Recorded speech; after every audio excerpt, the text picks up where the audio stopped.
বাপরে বাপ, এখন তো অনেক শুনতেছি অনেক মেয়েদের ক্রাশ নাকি বিটিএস, অনেক ছেলেদেরও নাকি ক্রাশ। নাউজুবিল্লাহ, তোদের হাসর হবে বিটিএস এর সঙ্গে, বদমাইশ কোথাকার। যে বিটিএস এর সাম্প্রতিক একটি গানে নাকি ইসলামের বিদ্বেষ ছড়ানো হয়েছে এবং মুসলমানদের ধর্মীয় অনুভূতিতে আঘাত করা হয়েছে। এ বিষয়ে জানতে চাচ্ছি যে বিটিএস এর গান শোনা যাবে কি না, এবং যে সমস্ত মুসলমানরা তাদের সিমটম বা চিহ্ন হাতে বিভিন্ন স্টিকার বা ট্যাটুর মাধ্যমে রাখছেন, তাদের পরিণতি কি হবে। দুটো বিষয়। আল গিনা ইউমবিতুন নিফাক ফিল কলবি কামা ইউমবিতুল মাউ যারআ মিনান নাবাত। হাদিসের অর্থ আমি পরে বলবো, তার আগে শুনেন।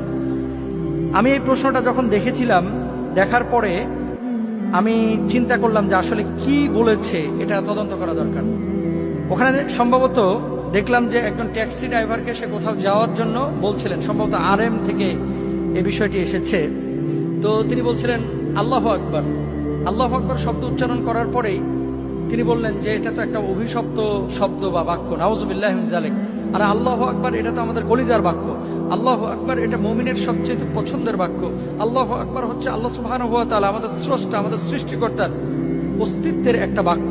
আল্লাহ মহান, তিনিই বড়, তার চাইতে বড়, তার চাইতে সম্মানিত, তার চাইতে মহান সৃষ্টিকর্তা আর কেউ নাই। তিনি একমাত্র খালেক, তিনি আমাদের স্রষ্টা। দেখেন, আজানের মধ্যে আমরা আল্লাহু আকবার উচ্চারণ করি, নামাজের মধ্যে আল্লাহু আকবার উচ্চারণ করি, জিকিরের মধ্যে আমরা আল্লাহু আকবার উচ্চারণ করি। এখন এই আল্লাহু আকবরকে যদি কেউ অভিশপ্ত বাক্য বা শব্দ বলে থাকে, আল্লাহর কসম করে বলি, কোন মুসলমানের বাচ্চা তাদের গান শুনতে পারে না, কোন মুসলমানের বাচ্চা তাদেরকে আইডল হিসাবে মানতে পারে না।